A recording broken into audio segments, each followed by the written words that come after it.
welcome back to Kyle's Cavern. In my room tonight doing the video on altar care. There are a few steps I think that are kind of important, I feel, but before we jump right into the video, I just want to say happy full moon, everyone. This is our second full moon of 2023, and I believe the full moon is in Leo, so happy full moon, everybody. And to all the new subscribers, hello, I see you all. And please feel free to subscribe and like. We will be gracious to have you here. And yeah, I actually pulled a card also for today too. I'm gonna start doing this too. The frog card popped out, and the frog card has to do with cleansing and healing energy. The element that is associated with is water, so it's kind of ironic too. And my altars are facing west or in the west, so the west has to do with the home, the heart, emotions, the waters. I feel like that was very apropos there. So why do we have an altar as spiritualist? Well, the altar is used for a separation from the mundane, which is very, very sacred within itself, to the sacred, which is more so the magic and the mysteries of life. With having an altar, you also have, different items on. Some people may have a huge variety of items on their altar, and some people just may not even have an altar and have their body, their vessel, be the altar. So it's really up to you. But as far as how many items and how less items you have, but in all actuality, you don't need any tools. The tools are just themselves to help better aid you and to better assist you in your magic. So the tools are just there to help better assist you. When you have an altar space, it's best that you keep yourself clean. To wash your hands often. You can use salt water and, to wash your hands really fast. You can also use sprays. You can spray your aura before you come onto your altar. That's really a really quick, effective way. You can burn sage. You really must cleanse yourself to keep everything on your altar very neutral, and you really want to make sure that you yourself are clean before you handle anything on your altar. I know some people can't, have fire in their apartment, or, candles or incense burning. So there are other ways that you can use the elements in having your altar. Only things that you will find on an altar will be a wand. This is my wand here. There are many different, variations of you working with your own wand, but, you can also use your birth wood. Mine's is reeds, so you can definitely use any type of wood that calls to use. Also, this is my cauldron, it's my little baby cauldron. This is normally symbolized as the divine womb, or the belly, basically, of the mother. So the legs represent the maiden mother and crone, and then the cauldron itself represents the womb. A dish for burning resins and sage.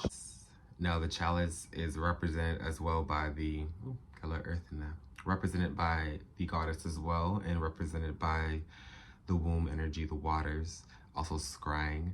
The chalice is also used to share libation between you and your spirit as well, so you can definitely have your chalice. So I will turn you guys around so you guys can see as well. Take note too when having an altar. Another thing that you guys need to take note to when having an altar is you really don't want people on your altar or touching your altar that is specifically yours. And that kind of just goes back to my statement before about making sure that your hands are clean. First, a candle. Your candle, you can always find a candle on an altar. Your candle is, now, another thing too when working with your altar is to try not to let the energy on your altar go cold. And what I mean by that is, if you don't have candles all the time, that's okay. But if you have incense, or if you leave your jewelry on your altar, to charge up the next day, then please do so. I'm just gonna turn you guys around so you guys can see what I'm talking about more, but further explain into why you should not let your altar go cold. So constantly making sure that the chalice is always filled. You do burn incense, or something in, just to feed the energy on your altar. You want to make sure that you guys are feeding your spirits, so through incense or through liquor, through food. If you guys leave food out on your altar to go cold, you can always light incense, shift things around. You can always add things to your altar, and that is another way of keeping the energy on your altar warm. Shifting the energy around and making sure that everything is situated on your altar, because this is where your magic is done. It's a weekly thing. You check in on your altar every now and every so and again, making sure that the water is filled. If you have any plants on your altar, make sure that your plants are, fed, and make sure that you say your prayers and all that good stuff. But that's just another way to keep the energy on your altar warm. So yeah, I just wanted to flip you guys around just so you guys can see.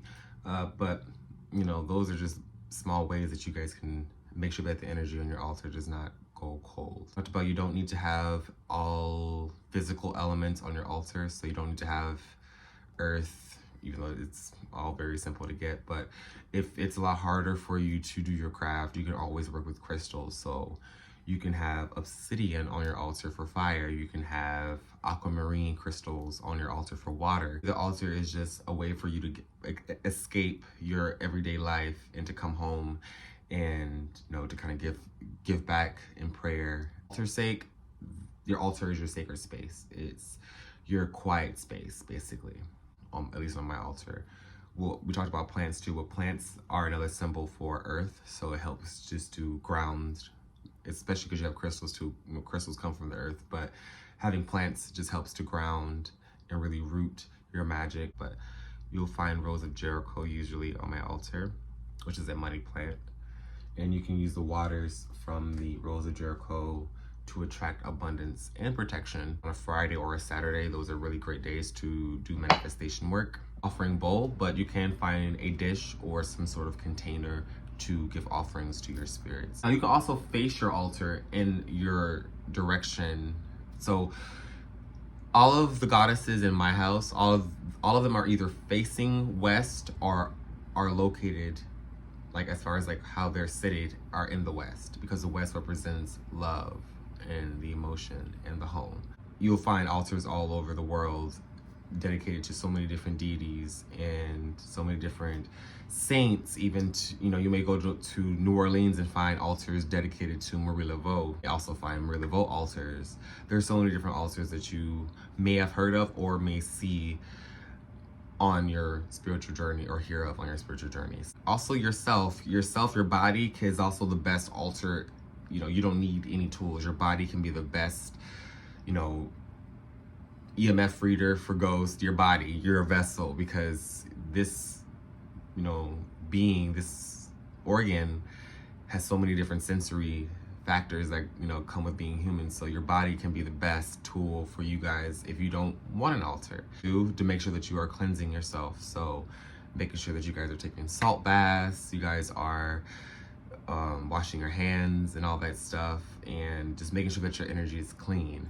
If you have any negative energy coming towards you, it doesn't matter, evil eye, your tools can help protect and take the blow for you. So that's another reason why some of us practitioners, we do use tools.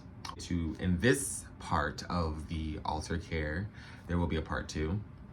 So yes, this is just an entryway, at least into getting you guys familiar with what an altar is. And it's basically, in shorter terms, it's a sacred space for you that you create. And your altar will be a reflection of who you are too, because it's going to be your creative thought, your ideas, your artwork, your items that you found in nature, and it's all going to be, no one's altar is going to look the same, be the same.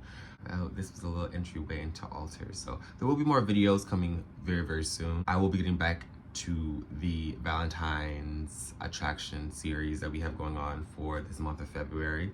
A little video into you guys learning about altars. So if you have any questions, any concerns regarding anything spiritual, please leave them in the comment section below. I'm always responding, and I do respond back. If you guys have any ideas for videos, please leave them below as well. When it gets warm outside, we'll be outside more too, so that'll be fun.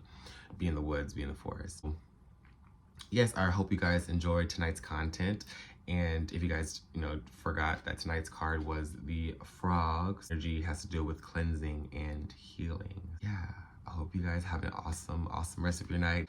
Hit that subscribe button, hit that bell notification thing up there, just so you guys know whenever I post. And I will catch you guys in the next one. Bye, guys.